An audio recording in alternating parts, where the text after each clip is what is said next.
You know what? I grew up not that guy. So a lot of people put a title on me.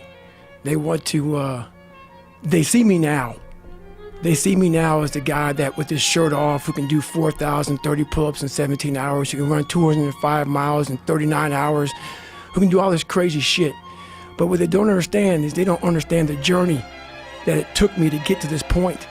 And what got me to this point was I was just the opposite of what I am today. I was that guy who ran away from absolutely everything that I got in front of me. But not many people knew that. I had two people. Like the real me was like this very scared, insecure, stuttering, got beat up by his dad, all this kind of stuff. And then I built this fake person that walked around like my shit didn't stink. Yeah, so that's kind of how I did it. And through a process of time, I realized that I was lying to myself and lying to people. In my mind, I was always afraid. My whole life I was afraid, but I had this fucking voice, this conscience that would always be battling me, saying, hey, you gotta get up and do something. I didn't want to do shit.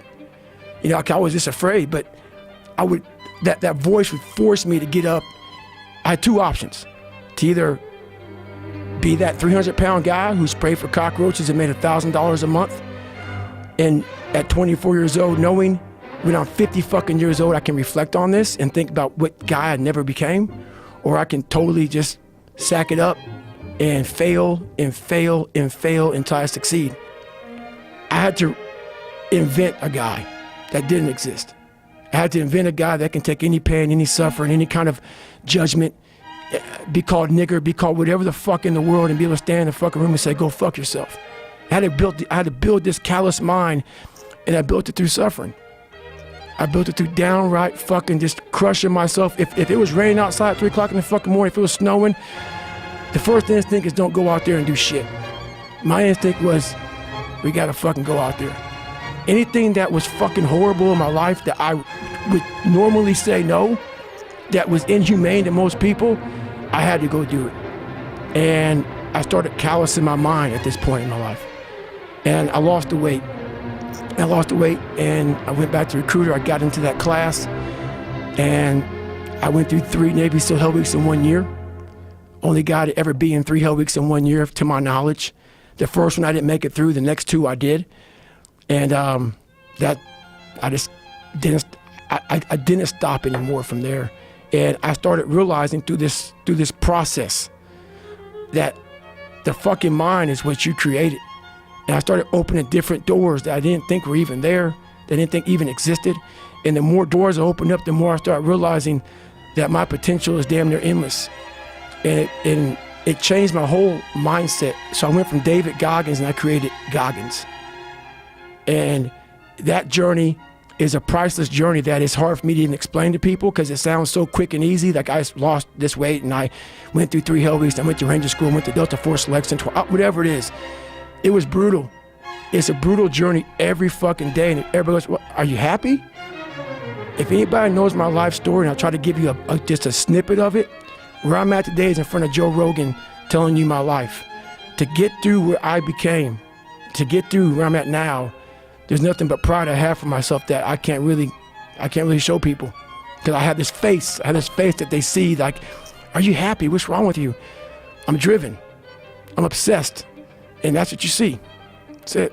I'm able to visualize and dream like nobody's business.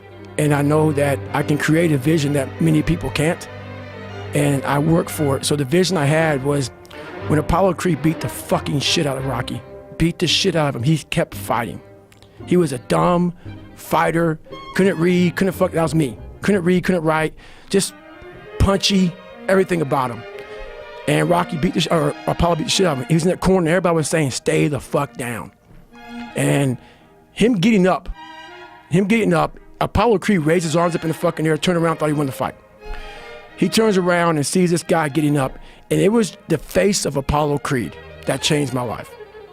The face of Apollo Creed. It was like, just by that motherfucker getting up, not winning, just by him getting the fuck up, Apollo Creed was champ, he was the best. Rocky had taken his soul, had literally taken his soul. His head goes down, he looks at him like, what the fuck are you? I wanted to be that, not Rocky. I wanted to be the guy that people looked at. I don't care if you like me or didn't like, I don't care. But said, this motherfucker is gonna keep coming after whatever the fuck is in front of him. I wanted that. I wanted that worse than anything in the world.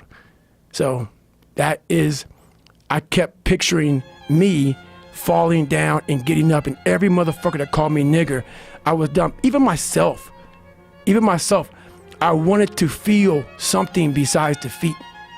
I wanted to just go the distance. And that going the distance pushed me to a point of where now I go way past the distance. That you're gonna have to fucking suffer, man. This fucking 0.25, man, this is, man, you're gonna have to fucking suffer to go from this fat, insecure motherfucker to one of the best guys on the planet Earth. This journey is gonna take something that is gonna be incomprehensible to most people. And these different visualizations, how I visualize in my self-talk, it became so nasty and dirty that I almost liked the fact that I went 0.25. So it became from being defeated to like, man, all right, motherfucker, maybe tomorrow we can go 0.75. It just became this different mindset. I turned negatives into positives. So I would take it like, who would even think about doing this? So I would sit on my couch saying, who at 297, who can't fucking swim that great, who's scared of the fucking water, would have the fucking balls? Who had the balls to fucking man up, quit a job, and go and just put everything on himself?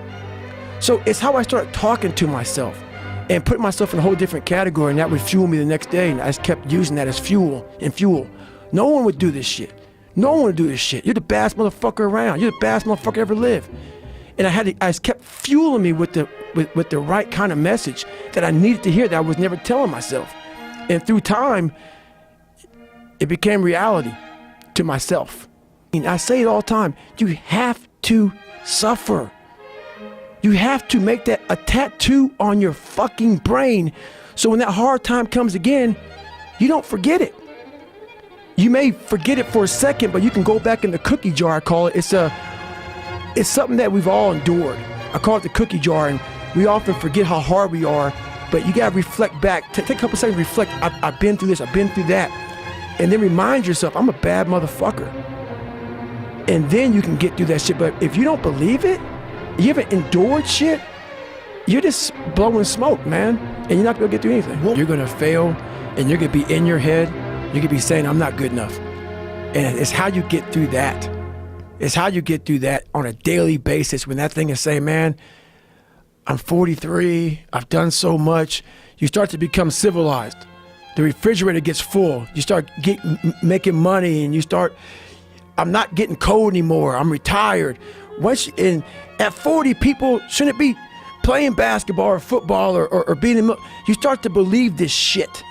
And it becomes in your fucking mind like, there's people who are retiring, at 40-something years old or 30-something years old. At 43, I'm still putting in 100-mile weeks, still doing thousands of pull-ups, thousands of push-ups, because I'm not allowing myself to become civilized. The worst thing that can happen to a man is become civilized.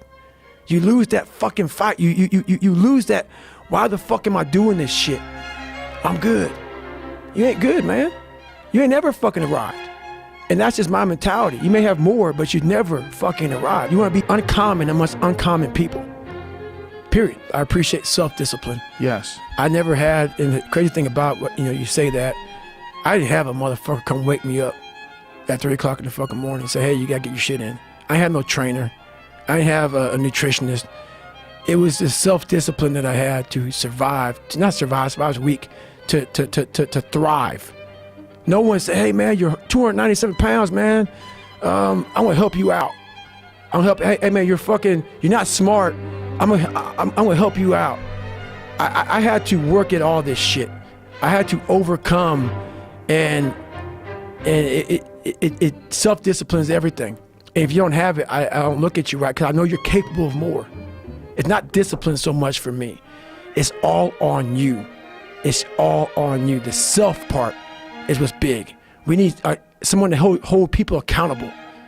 Fuck that shit, man. Fuck that shit. We count on people too much to get us through shit. And we look to our right, we look to our left, we're looking for help. And if you can build that self, you can build that total accountability in oneself. And it's not about being selfish. I'm trying to create a better me, so hopefully people who are hearing this are taking it the right way, can say, I can run a mile. It ain't about running 205 fucking miles, doing 4,000, being a city. It ain't about all that shit. Shit doesn't matter. I want you to see how fucking far you can go. And that's all it's about, yourself. And that's where it all comes from.